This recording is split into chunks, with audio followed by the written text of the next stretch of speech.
Bem, estamos iniciando mais uma reunião de estudos, né? Evangélica e filosófica, com o estudo do livro Pontos e Contos. E sempre que vamos começar qualquer serviço, qualquer trabalho, sempre recorremos ao alto para proteger, para ajudar, para, enfim. E fazemos isso com uma prece, uma mensagem e uma prece. Portanto, como é de praxe, eu perguntaria, alguém já tem alguma mensagem preparada para ler?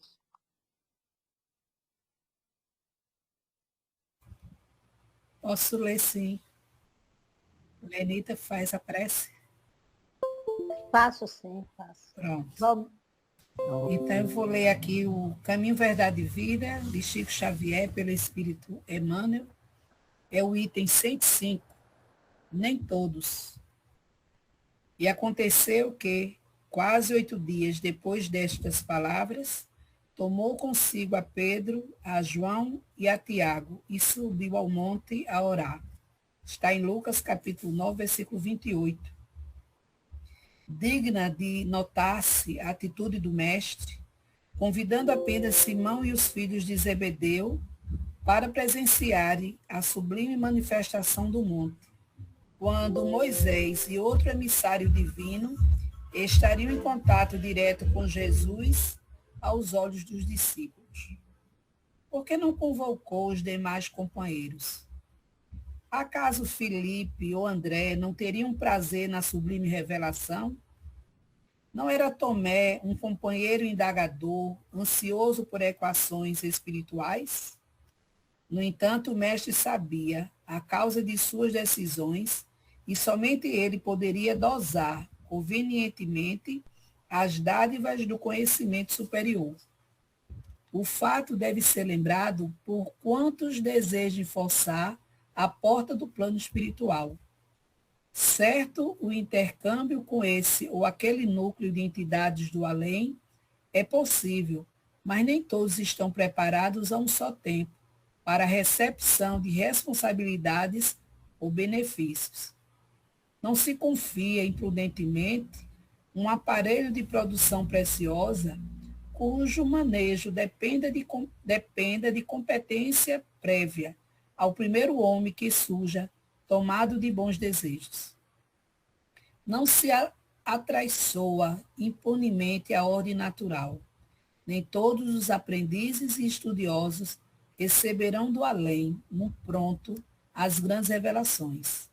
Cada núcleo de atividade espiritualizante deve ser presidido pelo melhor senso de harmonia, esforço e afinidade. Nesse mistério, além das boas intenções, é indispensável a apresentação da ficha de bons trabalhos pessoais. E no mundo, toda a gente permanece disposta a querer isso ou aquilo, mas raríssimas criaturas se prontificam a servir e a educar-se. Lenita? Bom, gente, vamos levar os nossos pensamentos ao Mestre Jesus, aproveitar o título do estudo da noite, a maior dádiva, que cada um de nós buscamos dentro de si a se perguntar qual é a maior dádiva que foi nos dado pelo Criador. Com certeza a minha, Senhor, é a vida que aqui você me deu. É mais uma oportunidade de estar encarnada. Na certeza de que precisamos evoluir. Precisamos buscar os caminhos e servir a essa doutrina, servir ao amor do Cristo. Aprender a lição que ele nos deixou, que amai-vos uns aos outros como eu vos amei. A certeza, Senhor, que estás conosco, abençoa, auxilia o nosso palestrante da noite, que nos fará uso da palavra, e que a gente aprenda o que é essa dádiva que você nos presenteou aqui na terra. Fica conosco, hoje, Mestre, agora e sempre, Senhor. Que assim seja, Pai. Em nome do Centro Espírita Jesus de Nazareno, aqui da cidade de Itambé, PE.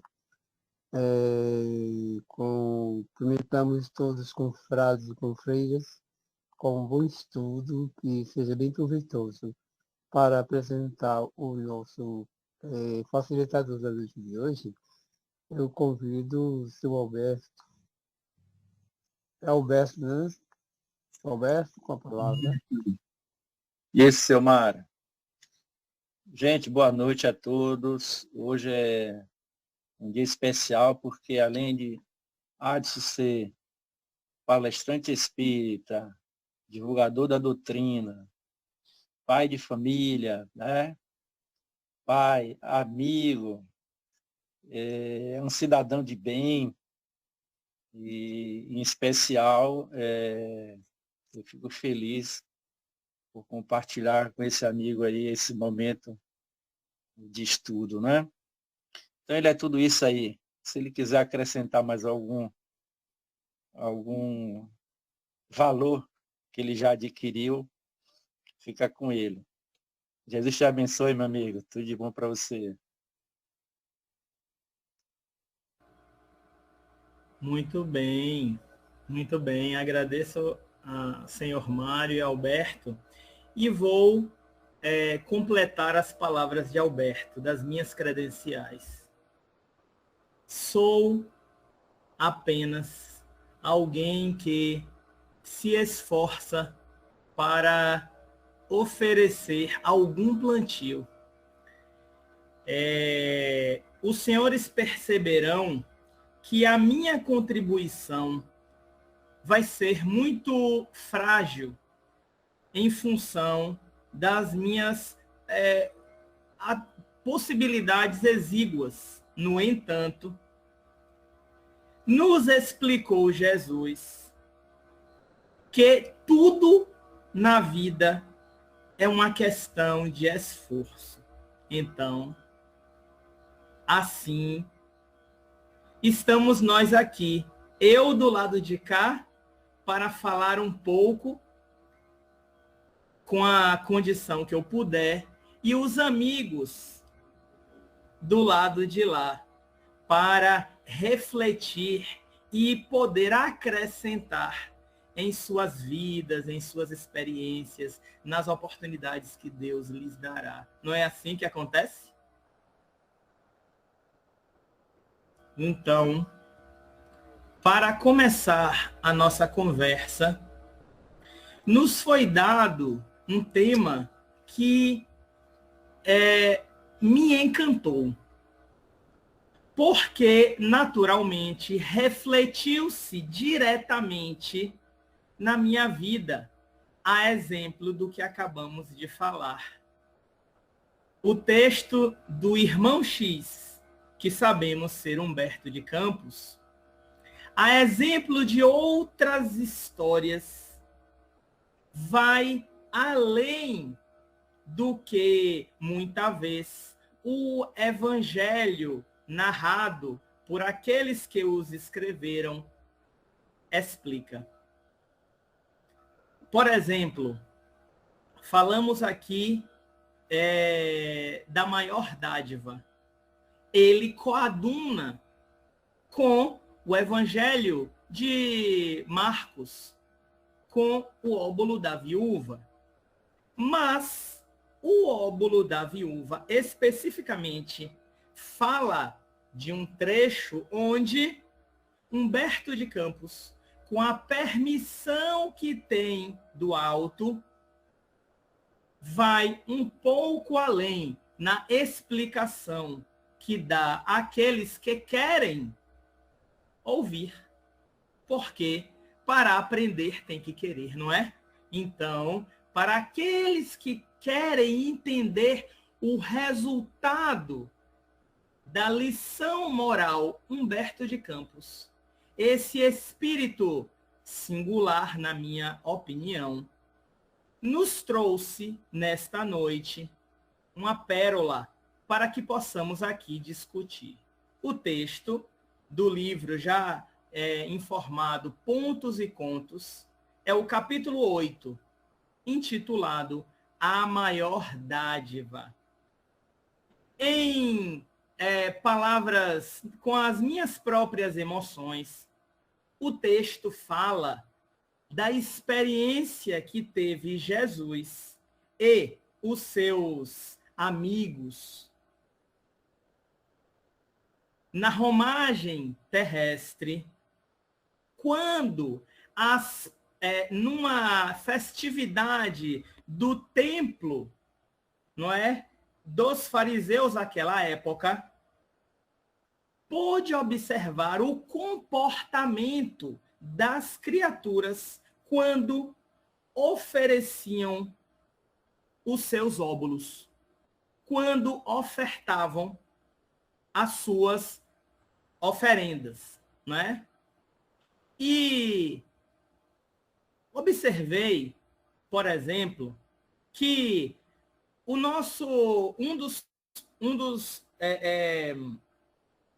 dos elementos de maior destaque, não é, naquela festa, Judas, ele observava tudo aquilo que era depositado no gasofilácio de uma forma muito ávida. E por 4 vezes fez os apontamentos daquilo que via para Jesus. Primeiro, ele falou que Jeroboão, o personagem que depositava 20 moedas de ouro, havia acabado de fazê-lo quando Jesus informou para ele de que aquilo ali representava um avanço para Jeroboão. E depois, Zacarias havia depositado não 20, mas 100 moedas de ouro, instigando Jesus, não é, a observar com a mesma ênfase, com o mesmo interesse, não é, aquele donativo que a personagem Zacarias colocava no gasofilácio. E Jesus rebate novamente, dizendo que melhor foi para ele ter ali colocado as moedas do que mantido consigo. Muito bem. Desapontamento de Judas, que volta ao gasofilácio para observar. E ele vê que a viúva do comerciante Cã havia depositado não uma parte, mas todo o dinheiro que havia recebido de uma transação de venda de cavalos, de animais, para os romanos. E volta excitado e explica isso para Jesus. O que, novamente, com a tranquilidade respectiva à evolução espiritual do governador da terra, ele explica para Judas de que aquela ação possivelmente a teria alijado de problemas futuros. E, na quarta intervenção, é a vez de Judas dizer que, finalmente, Efraim deposita 200 peças de ouro no que é rebatido pelo Cristo. Da mesma forma. Então, amigos, finalmente, após estes episódios, vem a viúva. E ela chega aí, após a sua oração, aos pés ali do recebedor, não é, de recursos, entrega 2 moedinhas que no Evangelho de Marcos disse corresponder a 10 centavos. As pessoas em volta, naturalmente, observando a cena depois da entrega, não é, de estupêndios, de recursos, riem daquela senhora, quando, evitando talvez maiores constrangimentos, o Cristo entra em cena no texto e diz que, em verdade, aquela pessoa foi a que deu a maior contribuição para Deus. Para Deus. O que naturalmente irrita aqueles que, com suas túnicas douradas e os seus perfumes chamativos, queriam, naturalmente, mostrar-se como ofertadores das maiores somas. Então, isso oportuniza, diz no texto, a saída destes homens, não é? E começou-se após ali o decorrer da cerimônia, a esvaziar-se o templo. Quando restava ali apenas, não é, o Cristo e a sua humilde comitiva, quando eles viram que entrava na cena mais uma personagem de que o Evangelho de Marcos talvez não tenha anotado. Entra uma escrava que nada colocou no gasofilácio, mas, diferente daqueles que ofereciam os donativos físicos, ela limpava o chão e recolhia ali flores já mortas.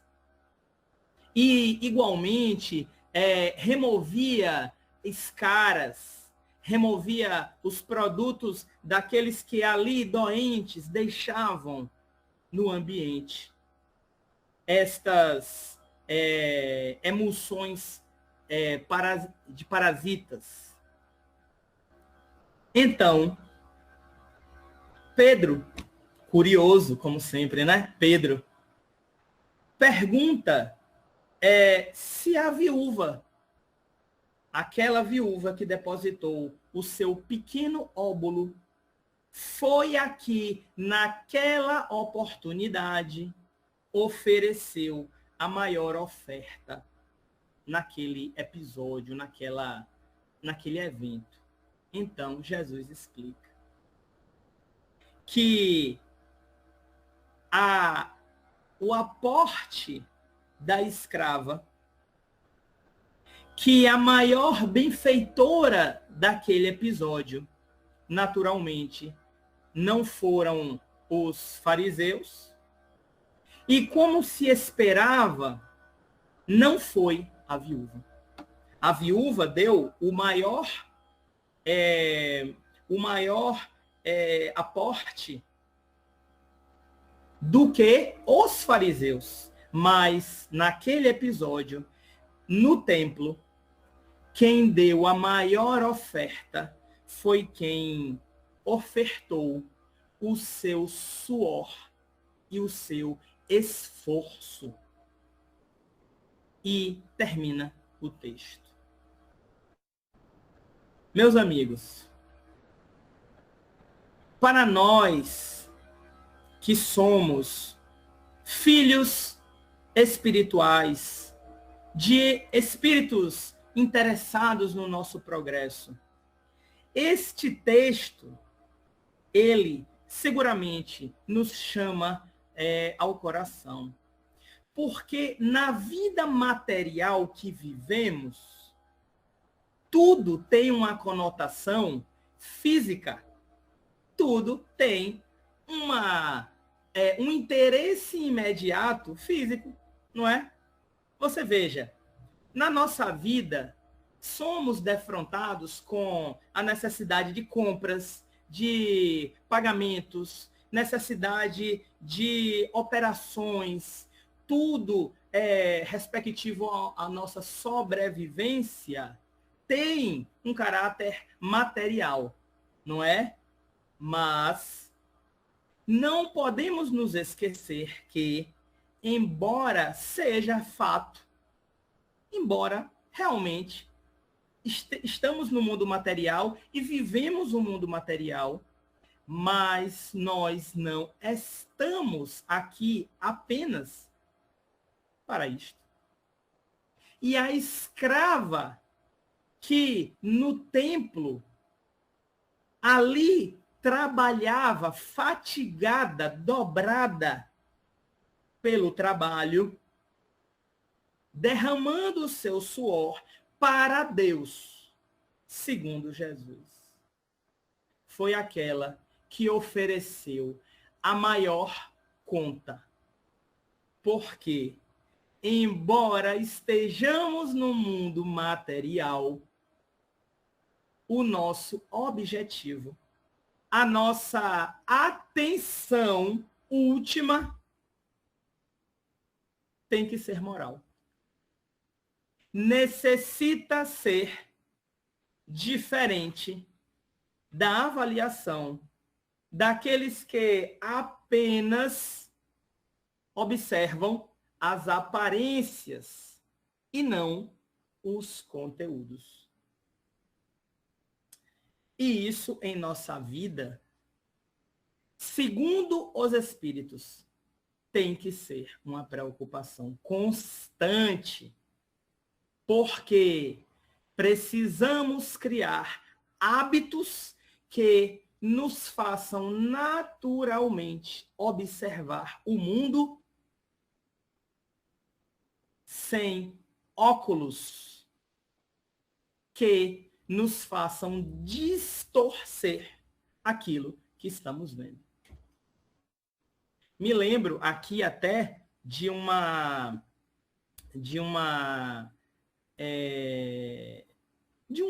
algo que me foi dito, né, uma vez quando eu era criança, e que eu questionava entre o bem e o mal. Aquela coisa do jovem, né, que busca seu caminho assim na vida. Meu Deus, o que é o bem? O que é o mal? E aí, uma vez, isso acho que foi na evangelização, a evangelização no centro, que eu frequentei.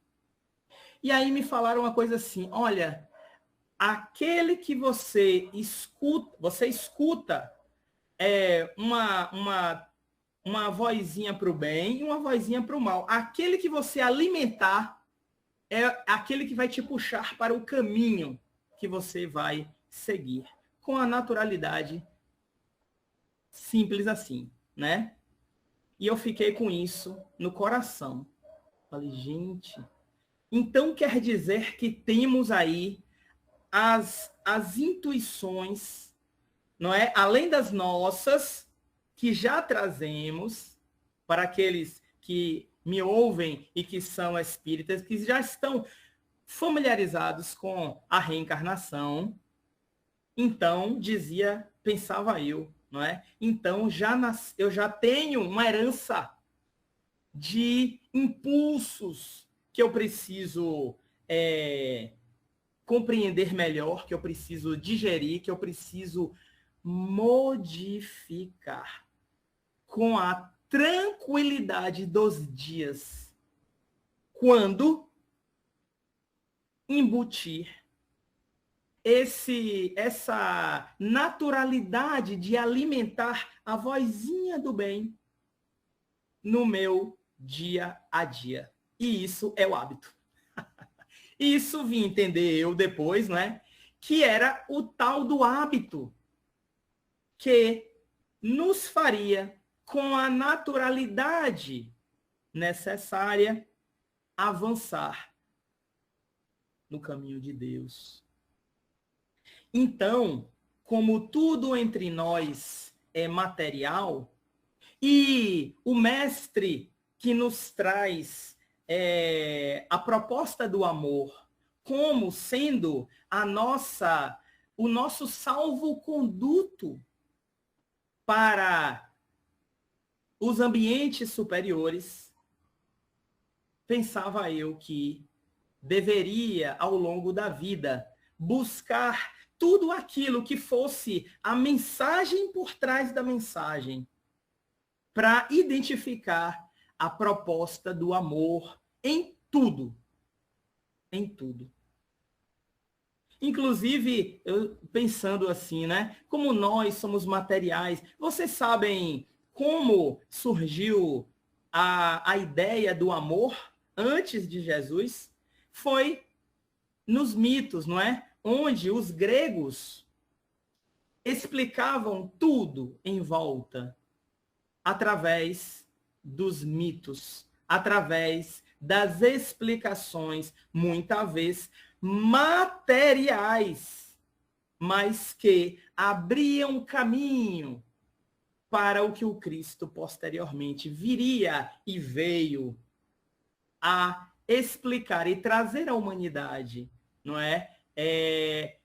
A respeito da sua proposta de amor. Então, nós, homens, que materializamos tudo, explicamos que o amor foi simplesmente a união das divindades do panteão chamado Penha e Poros, onde estes representantes do Olimpo, unidos, onde a Penha seria a pobreza, seria a necessidade, e Poros, opostamente, seria, oposto à escassez, seria a abundância, não é? A generosidade das possibilidades. E, sem contar detalhes que aqui não façam sentido, da união entre a necessidade e a abundância, nasceu o amor. Porque, para a mitologia, para os homens rudes de coração, o amor é o meio termo entre a necessidade, entre a pobreza da alma e a riqueza dos valores. E aí chega Jesus e vira o jogo, não é? E mostra que para tudo há um valor superior, um valor embutido, um valor que deve ser buscado pelo homem de bem, para que reproduza em si o bem, para que enxergue nas coisas o bem, e para que haja assim, acreditando no que vê e no que pensa, haja no bem. E na história que nos foi contada pelo irmão X, não temos aqui a reprodução exatamente disto? Dos nossos comportamentos, não é? Você veja, temos o comportamento e o resultado. Que fez Judas? Observou os metais. Observou as somas, observou as quantias, observou o vulto do dinheiro. E o Cristo o admoestou, o explicou que esta atenção a isto não era tão importante assim, e que outras coisas seriam mais valiosas, o que no final do texto podemos observar, do que estritamente a coisa material. E aí, diferente dele, os fariseus que nem se preocuparam com nada espiritual mesmo, com seus perfumes, com seus valores em seu grupo, sem se preocupar com a multidão que naturalmente ali estava, fez as suas dádivas. Você vejam que as preocupações mudam. Cada um com as suas preocupações e, naturalmente, que tem os reflexos diferentes, as percepções diferentes em função daquilo que observam. Não é assim, gente? Onde estiver meu coração, aí estará o meu tesouro. Onde estiver meu tesouro, aí estará meu coração. E a viúva que ali chegou simples, não falou com ninguém. Calada chegou, calada saiu. Mas ela queria oferecer algo. E antes de entregar o seu pequeno óbolo, ela orou. O comportamento já foi diferente. O comportamento já foi outro. E, naturalmente, o resultado deste comportamento foi proporcional ao seu óbolo.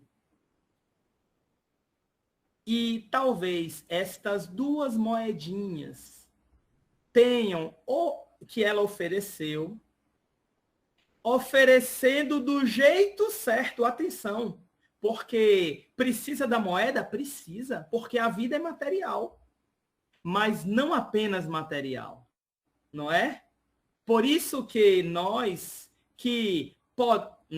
ou melhor, aquele que pode oferecer a caridade, uma ajuda material, o faça. O faça, porque a fé sem obras é morta. Não é assim? Mas, amigos, não apenas nos preocupemos em oferecer coisas materiais, porque estas coisas materiais serão não apenas esquecidas, mas terão talvez um efeito na vida espiritual daquele que recebe, talvez um efeito muito diferente do que a palavra certa para aquele que necessita, para aquele que tem fome, não é? Porque a fome, como sabemos, não é só de coisas materiais. Se não fosse assim, aqueles que muito têm, os abastados da terra, os donos do mundo, não sofreriam, não se matariam, não trocariam um abraço, como acontece mundo afora, por toda a sua fortuna.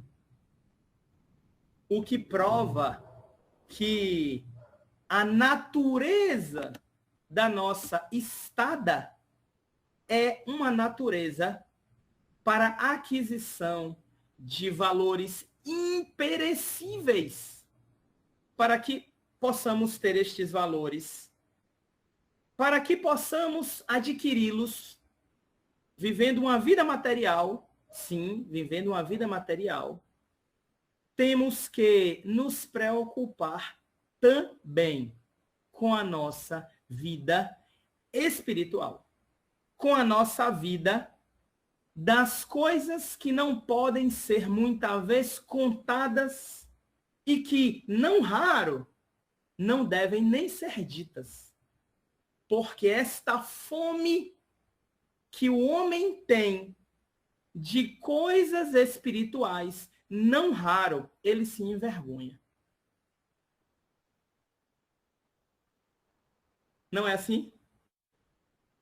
Ou você acha que aquele que está sofrendo e que quer um abraço vai informar isso para qualquer um? Não faz sentido. E nem é proveitoso, não é? Porque quem precisa, nem sempre precisa um abraço de todos, não. Ele precisa ser assistido, muitas vezes, por aqueles que ele ama. E que são elementos específicos, que são pessoas específicas. Então, amigos, falávamos da viúva. E dizíamos aqui que pela forma como ela manifestou o seu óbolo, talvez o resultado que ela tenha tido, o resultado espiritual que ela tenha tido com essa oferta, tenha sido muito maior, conforme diz o Cristo, não é? Em relação aos demais. Mas, ainda assim, não estamos comparando a viúva com os fariseus. Estamos, sim, comparando a escrava com a viúva e os fariseus, onde o Cristo nos mostra que quando você não tem nada para oferecer material, quando você não tem nem as 2 moedinhas de 10 centavos, você pode ser muito maior do que aquele que guarda miseravelmente no bolso o seu excedente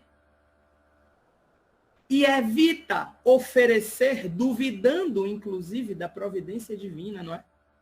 Duvidando. Duvidando. Por que levantar essa questão? Porque não nos disse o Cristo também para viver cada mal por dia? Um mal a cada dia? Confiemos. Confiemos. Mas a confiança, que é um dos bens espirituais que viemos para ter, viemos para alcançar, viemos para amealhar nos nossos alforjes do coração, só conseguimos quando exercitamos. De outro jeito não dá. Não dá. Porque a vida espiritual do homem está escrita nos seus corações. Os espíritos olham para nós e sabem: ah, este aí está numa vida de sofrimento, mas esta é a bênção que ele tem. Pois é. Parece contrassenso, né? Mas os nossos sofrimentos, que para nós são lidos como sofrimentos, são não raro a nossa alegria espiritual. Não é assim? É importante lembrar. É importante lembrar. Porque quando o dedo dói, quando estamos andando na estrada da vida e damos aquela topadinha que arranca a unha, nós praguejamos, não é? Ah, mas que pedra! Aí vamos falar da pedra. Ô, pedra, você não sei o quê.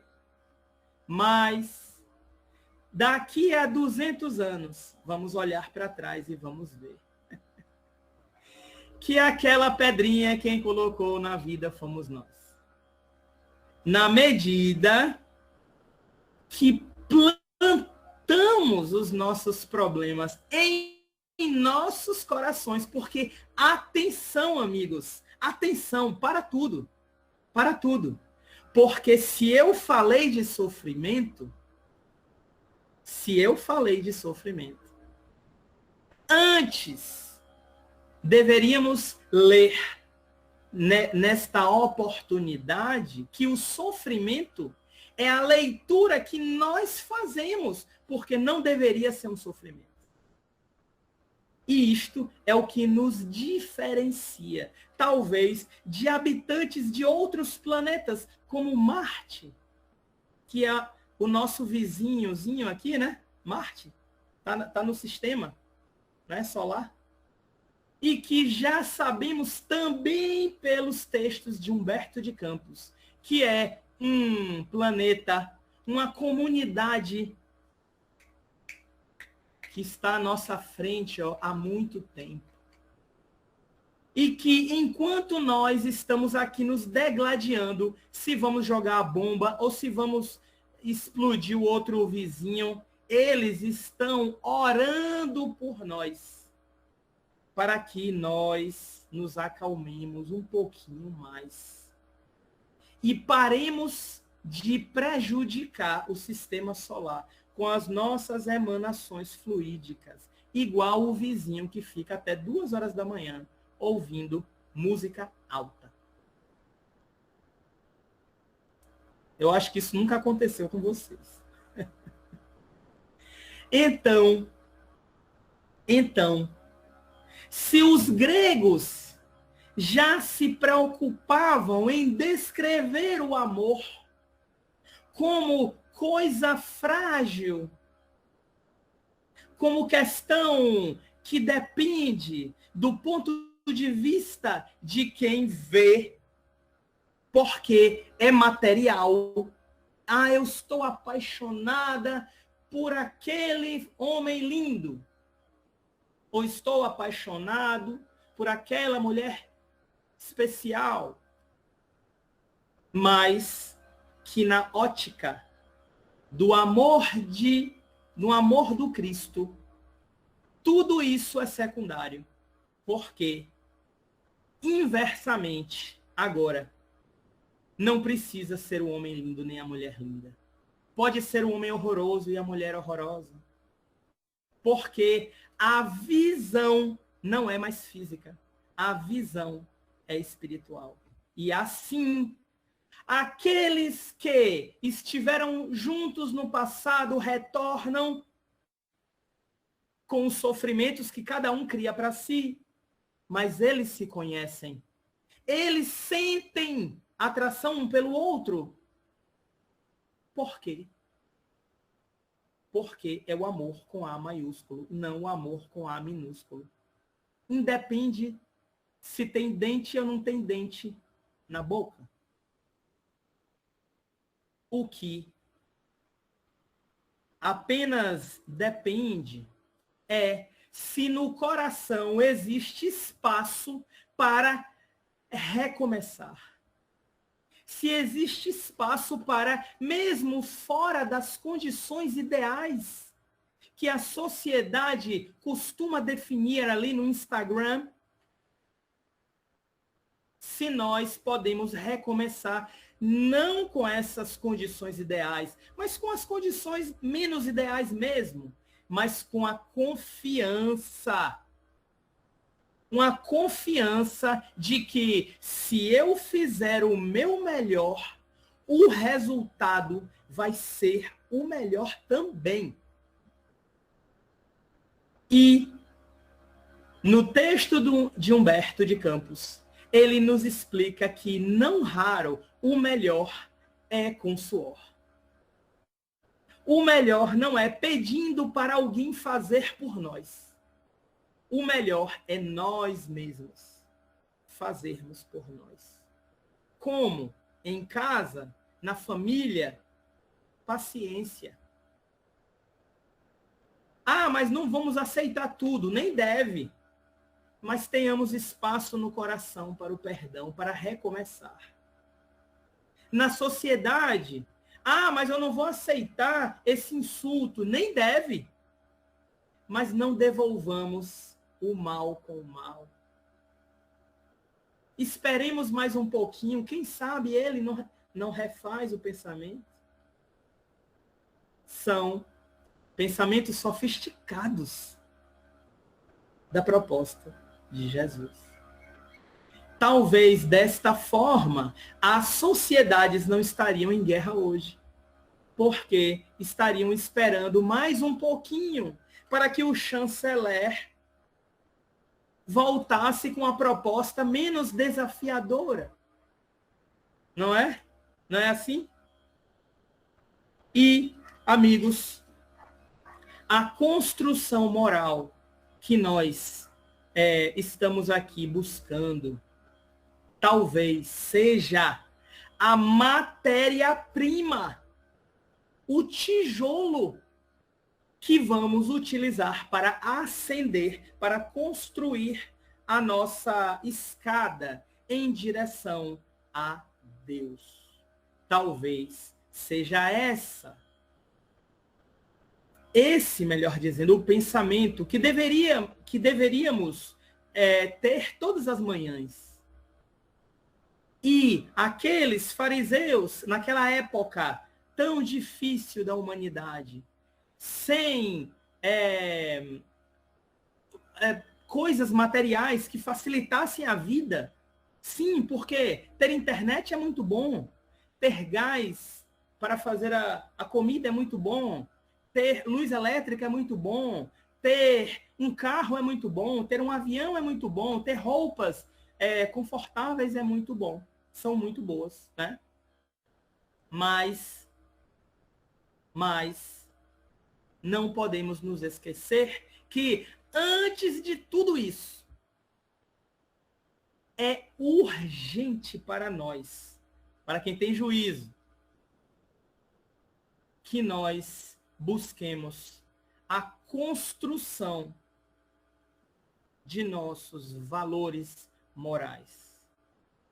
E para que não sejamos influenciados, para aquele que ainda tem dúvida do que é valor moral e do que não é, não busque a opinião de ninguém, busque a sua consciência. Porque na nossa consciência estão escritos todos os roteiros que precisamos seguir. Na nossa consciência, como dizem os Espíritos, no Evangelho está lá. Na nossa consciência estão escritos as leis de Deus. Então, nada que uma oração e fé, e coragem, e disciplina, e vontade, e determinação não possam despertar em nós a sinalização para o caminho que precisamos percorrer. Problema é percorrer. Porque o caminho está sinalizado. É para a direita, mas o caminho da esquerda está mais luminoso.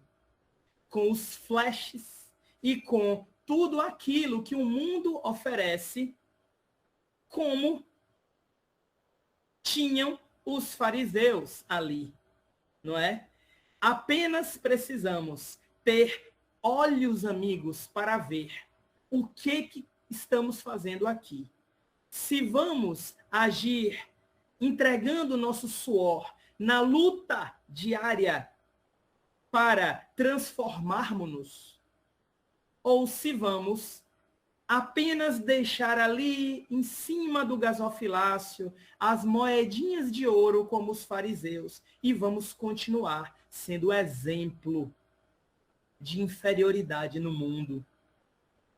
É uma escolha. É escolha. Depois, não podemos dizer que estamos sofrendo porque o boleto não chega no endereço errado. Ilusão, não chega. O boleto só chega no endereço certo, não é? Então, para concluir, não podemos nos esquecer de que, embora o mundo esteja devidamente sofisticado naquilo que representa para nós, homens, todas as facilidades para agir no mundo de uma forma boa, de uma forma rápida, de uma forma que nos estimula a interagir. Ainda a transformação moral é o nosso objetivo. Então, se você tem a internet mais rápida, se você tem o dinheiro mais abundante, se você tem as possibilidades da beleza, se você tem tudo, se você não tem o esforço da escrava no templo para limpar e oferecer o seu suor, você não tem nada. Porque, segundo Jesus, aquela que deu mais naquela noite não foi a viúva que deu 2 moedinhas. Não foram os fariseus que deram estupêndios. Foi a escrava que não tinha nada para dar, nem a sua liberdade, mas tinha toda a boa vontade de servir. E dito isto, finalizo essa pequena contribuição para os novos amigos de Pernambuco.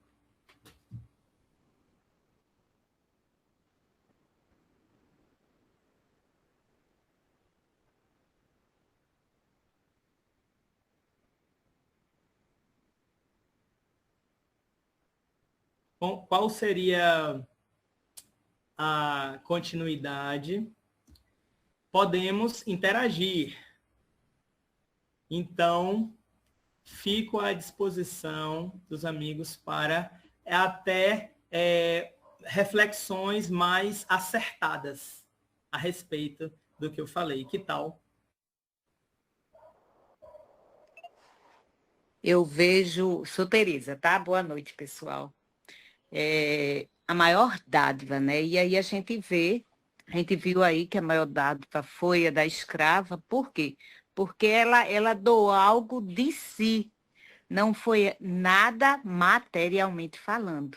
Enquanto a viúva ainda deu material, né? E os demais também. Mas aí Jesus ele quis mostrar que as nossas boas ações, sem intenção, porque também tem isso, qual é a intenção da gente fazer qualquer coisa? Estou fazendo caridade. Sim, mas com que intenção? Então, até o nosso sentimento no que a gente faz, isso também envolve, né, em ser uma boa ação. Eu lembro de uma história que é contada quando se pesa as 2 ações. Aí Deus dá 2 sacos a 2 homens, e cada um vai colocar ali dentro daquele, enquanto vive, dentro daquele saco as suas boas ações. E aí tem um bem rico que dá muito materialmente falando, né? Muito dinheiro, muito dinheiro. Enquanto o pobre, ele dá muito pouco. Mas quando ambos morrem e vai na balança de Deus, na balança divina, o do pobre ele pesou bem mais do que o do rico. Aí, porque o que foi que ele doou, né? E de que forma? Então, essa questão das dádivas divinas, que as nossas boas ações, vai de acordo com o nosso pensamento. Um sorriso, muitas vezes, vale bem mais do que tanto dinheiro, né? Materialmente falando. Então, isso que nós possamos pesar as nossas boas ações. É isso. Me lembrei de um fato rápido aqui que eu vou falar em uma pílula, bem rapidamente. Em fórum realizado no Congresso Nacional, uma delegada de polícia do Rio de Janeiro foi convidada a falar sobre o crime organizado. E na vez da sua fala, ela disse que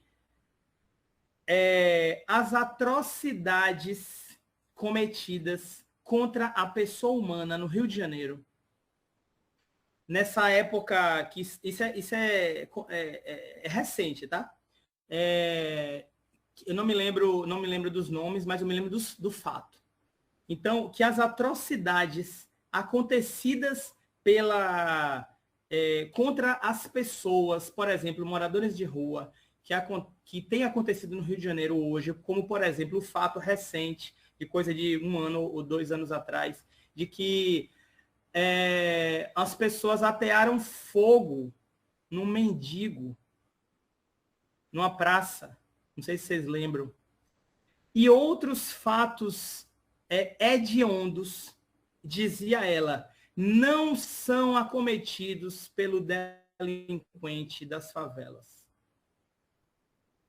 São acometidos pelo perfil do morador de classe média que tem uma situação econômica estável, que tem um nível educacional definido e que tem suporte no perfil, na classificação desse delinquente, que tem pais que os ajudam, que tem plano de saúde. Ou seja, o morador da favela, que está ali no tráfico e tal, ele comete a infração por causa de R$200. E como ele, mais ou menos, né? Ele precisa daquele R$200, ele faz alguma coisa, se envolve no crime e ganha, em média, ali R$200. E como ele continua precisando dos R$200, ele comete isso vários dias. Mas o morador, as elites, né? O representante da elite, é aquele que não precisa de nada disso e que vai lá e comete a atrocidade. Como ela diz, o crime é hediondo. Então, por quê? Porque ele não encontra na família ou no ambiente que ele convive, ele não encontra o que ele encontra com os criminosos, que é a atenção para os seus problemas. Eu achei isso, foi um tapa em minha cara, enquanto representante, enquanto pessoa da sociedade. Não é? Nós já chegamos a esse ponto, onde as pessoas já gritam por ajuda, e quando não tem ajuda, cuidado, porque há aqueles que podem ajudar, sim, mas com interesses bem específicos, onde ele não está ajudando nada, ele só está tirando, no caso dos nossos filhos. Então, isso daí foi uma coisa que mostra a vanguarda de Jesus, mostra quão distante ainda estamos, mas que podemos modificar, é só querer. Boa noite, querido. Lenita, tudo bem? Parabéns pela tua fala, né? O teu comentário me faz refletir a falta do olhar da caridade para com o outro, né? Está faltando isso, com todo respeito a todos nós aqui, que acredito que a maioria segue a doutrina espírita, é de uma casa espírita. Mas nós, que participamos desse movimento, precisamos ter esse olhar para o nosso irmão também da casa espírita. Porque o amor do Cristo, ele precisa ser vivenciado, mas ele precisa, acima de tudo, ser praticado, né? E essa prática só vai acontecer quando a gente tiver esse olhar para o outro. Estender a mão, independente de qualquer religião. Mas a gente que está nas casas espíritas, eu falo isso porque eu faço parte de uma direção de uma casa e sei a tarefa. Então, que a gente tenha essa união e este olhar para o outro, para ver assim, ainda, eu preciso ajudar esse daqui. Porque, às vezes, nas casas espíritas, a gente está pedindo socorro também.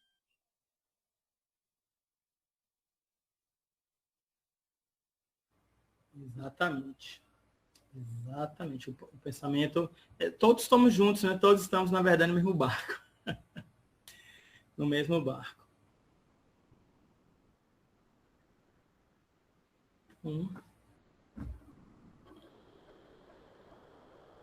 Qual seria... Agradecer, Adson.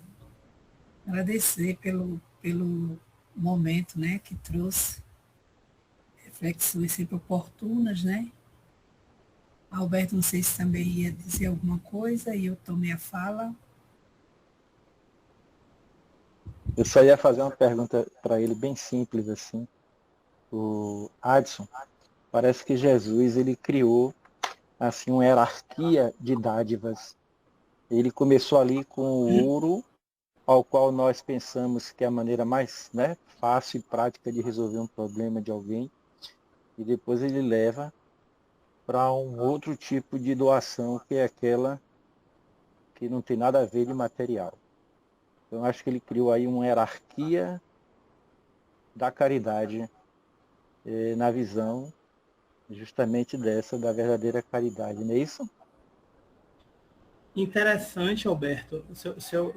Sua reflexão é uma reflexão que pode nos ser muito útil. Sabe para quê? Para nós nos convencermos de uma vez por todas que o pai do policial é o pai do bandido. O pai do homem é o pai da mulher. O nosso pai é o pai de todos. E que oferece, olhe só que interessante, isso daí, André Luiz pode nos ajudar nesse momento, que nos oferece igualmente a nós e ao Cristo, e da mesma forma, as suas bênçãos. O que difere, como você falou da hierarquia, o que difere é a nossa capacidade de absorver essa bênção. Porque, observe, no livro Os Mensageiros, já que você tocou no assunto, quando a benfeitora, vocês lembram desse livro? Quando a benfeitora, no meio para o final do livro, está ali no hospital e que na enfermaria faz uma prece, ela vê uma chuva prateada caindo em todos os presentes, não apenas neles, mas também, porque a prece era pedindo pelos assistidos, caindo nos assistidos. Porém, o autor do livro, André Luiz, ele observou que para a rogante na prece, ela absorvia as energias mais que em ordem. Primeiro ela, depois aqueles espíritos que estavam com ela, depois o marido dela, digamos assim, que era o presidente, né, que era a pessoa que estava organizando a casa, né, que era no plano espiritual, claro, mas aquele que era o responsável pela casa, e depois o amigo de André Luiz, e depois André Luiz. Ou seja, como você disse, Alberto, o Cristo, ele não pode nos informar de tudo, porque nós não temos a capacidade de entender. E outra, se a gente duvida de tudo. Duvida do amor de Deus, duvida de que somos agraciados por aquilo que precisamos, exatamente por aquilo que precisamos. Duvidamos, mesmo materialmente, a pessoa nos fala alguma coisa, nós não damos crédito. Por quê? Porque a gente mede o outro conforme a nossa régua. Se você mente, você acha que o outro está mentindo. Se você faz coisas tais e tais, você acha que o outro pode fazer coisas tais e tais. Ou seja, você mede o outro com a sua régua. Então, Deus, que não tem imperfeições, que nos oferece sempre o melhor que podemos, nos envia todas as bênçãos que precisamos, nós que não conseguimos. Nós que não conseguimos aproveitar. Por isso que muita vez, a solução passa no nosso nariz.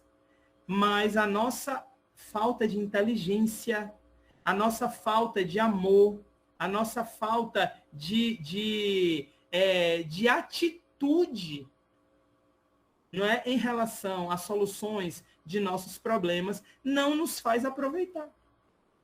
Não é? Então, talvez seja essa, né, a resposta para essa hierarquia, né, Alberto? Que você aí fala dessa uma pergunta muito interessante, gostei muito dela. E Jesus, ele não depreciou nenhuma delas. Todas são importantes, mas parece que ele deu uma graduação assim para a gente sair da caridade assim exterior, a qual a gente, né, tem mais facilidade, para uma que é mais difícil, que é essa interior, né? Ele não desprezou nenhuma delas. Não, e eu vou falar mais. Observe, olha o que os espíritos nos falam. Você vai mudar o seu coração, mas como? Agindo no coração do outro. Você vai mudar o seu, mas como? De que forma? Como é que eu vou pegar meu coração e vou trocar? Como? Agindo no coração do outro. Lei de sociedade. Nós estamos juntos. Ninguém pode evoluir sozinho. Por quê? Porque você vai agir no coração do outro. Através da caridade, através do seu esforço, através das suas atitudes. Mas os resultados não exatamente são para o outro, não são para nós, é para quem faz. Não é interessante?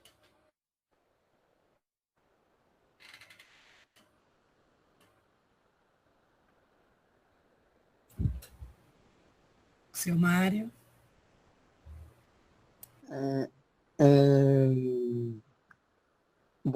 Tá me ouvindo? Eu já estava com o dedo em riste aqui. Ouvi a sua voz. Se não me engano, tivemos duas carinhas hoje novatas, né? E se não me engano, queremos mais uma vez convidar vocês para voltar mais vezes. E, Tereza, gostaria de fazer a prece? Pode ser, seu Mário, pode ser. Vontade. Vamos elevar nosso pensamento ao alto, agradecer a Deus a oportunidade de mais um dia de estudo, de mais aprendizado. Gratidão, Senhor. Aproveitar e pedir pela paz no mundo, pedir por aqueles que necessitam de prece, pedir por aqueles que desconhecem a Deus, que desconhecem a Jesus. A gente sempre pede, mas sempre dizendo, seja feita, Senhor, a tua vontade. Que estejamos nós prontos a aceitar o teu tempo, a aceitar esta vontade. Ilumina-nos, protege-nos, livra-nos, Senhor, de todo o mal. Que assim seja. Assim sendo, em nome de Deus, Pai Todo-Poderoso, em nome de Jesus e em nome de Maria. Consideramos finalizados os trabalhos dessa noite, desejando a todos muita paz.